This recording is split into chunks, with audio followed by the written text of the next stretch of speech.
And now, I got a special treat for you guys. The boss man himself, Port Captain Mr. Marino. Thanks for talking with us. Oh, no problem. He's going to tell us all the things he does here at McAllister that he has his hands in. What was your main duty, you should think? Like, what's your main responsibility? The big thing that I do is I'm here to support the captains and the crews to do their work. So if it's safety gear, if it's operational information, or any of those, trying to help facilitate repairs. So I'm just here to support Willie and his guys do what they need to do. Hey now, and he does a great job at that too. Thank you. How many different layers of support do you give out? Like, is it all the crews in New York? Do you have other things going on, or like? Yeah, so there's we have 2 port captains in New York and 1 in Connecticut. Rob and I kind of divvy up to New York, so it's 20 some odd vessels divvied up between 3 people, and we just kind of pick and choose and support each other on whatever work we're doing. Some of the captains will come to me for things, some will go directly to Rob, and then we'll divvy up the work.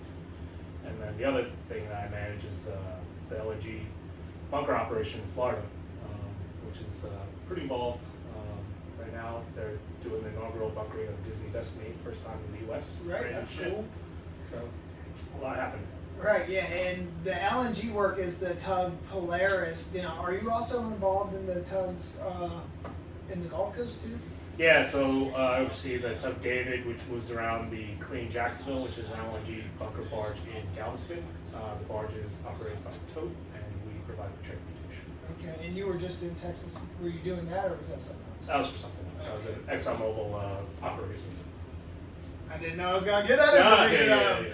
Okay. There's always a lot going on. But as far as the work here in New York, it's not like, he's kind of downplaying it. So it's not just information. It's like when we have the Coast Guard come for audits or ABS or the winch breaks or pretty much anything that goes on with these tugs, he's there to give support and anything, whatever we need, from internet to washing machines. Yeah. You know Washing machines and refrigerators right? are really hard to get on tugboats.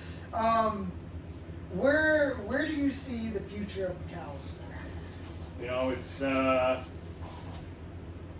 It's as we grow, as the business continues, I think we're going to see predominantly all tractor tugs for ship docking. I think the conventional tugs will have their place, but it'll be less and less as the future goes on because the ships are getting bigger.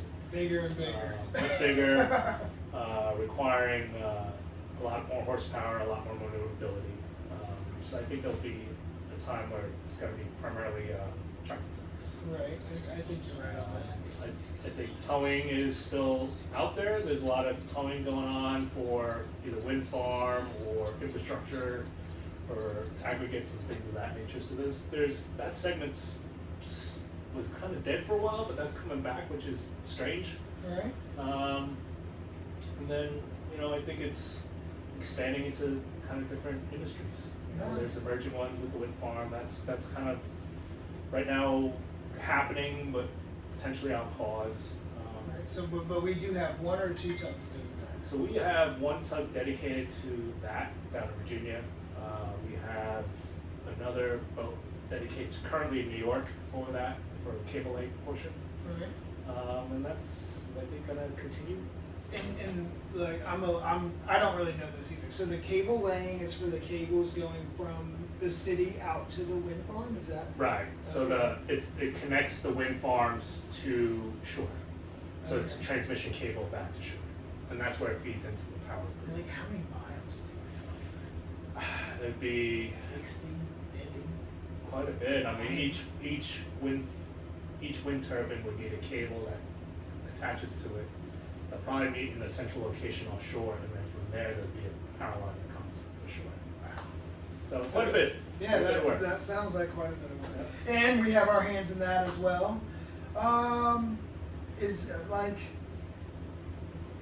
I don't know, there's so many questions I want to ask. How about operations from the office to the tugs? Is that trying? Is it we're constantly interfacing between the client, or the customer, Right. the end user, and then the boats, or it's caught in the middle. Right. And it's a lot of just trying to plan. You know, there's weather, there's all these different factors that get into operating that we're trying to manage. And, you know, as much as we want to do things, weather has its hand, and sometimes we can't. Right. No. Yeah, I get it. You know, we're all at the mercy of the weather and everything else that goes on around here. Is there anything that you'd like to add, like that I skipped over? No, I mean, you know, it's good industry. Like, what type of people are we looking for at McAllister before I let you go? People-wise, we're always looking for people with the right attitude. Right? They want to learn. They know they don't know everything, but they can be trained. Right, and that's exactly what I just loved about the guy that was on here. Yeah. I don't want to embarrass him, but he was very good. When he sat in the chair, he goes, "I don't know what I'm doing." And I said, "That's exactly what I wanted you to say." Because that goes a lot further with me than if somebody sits in the chair and thinks they already know everything when they don't. It's very hard to train that way. So good attitudes are what we're looking here. Good attitudes and ability to be trained. That's Right. big, right? Because I've been doing this for almost 25 years, maybe longer. And I don't know everything. And I learn something new every day. Right. At least one or two things. Same. And, you know, I've come from tugs and barges prior to this. Now I'm in the ship docking, towing, and learn new stuff every day. Every day. And it's something different, whether it's like a different way to do it or an easier way to talk to a client or things like that. Like, as long as you're willing to learn every day and evolve, then this is the place for you and the industry, in that matter. And you know what makes it really is the people is what makes this enjoyable, right? Right. Boats. Tugboat will tell you, I don't like boat rides. I don't take boat rides. I wasn't gonna say that, but he Don't really like it, does it. But I do like working with the people. I like the interactions. You know, and the guys it's like a family on this boat. It really is. And it's like we try to make it like a family here. I know like it's hard to get that many people to do it, but like I mean we live with these guys half our lives, you know what I mean? If you want to come out here and be miserable, you can.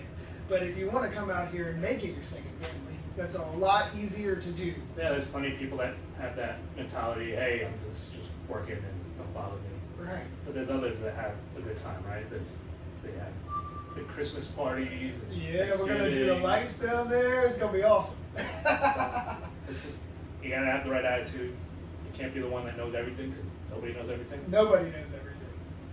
So, all right. Well, thank you. I know we really didn't want to do this interview, and I finally got him. So I hope y'all enjoyed that, and thank you very, very much.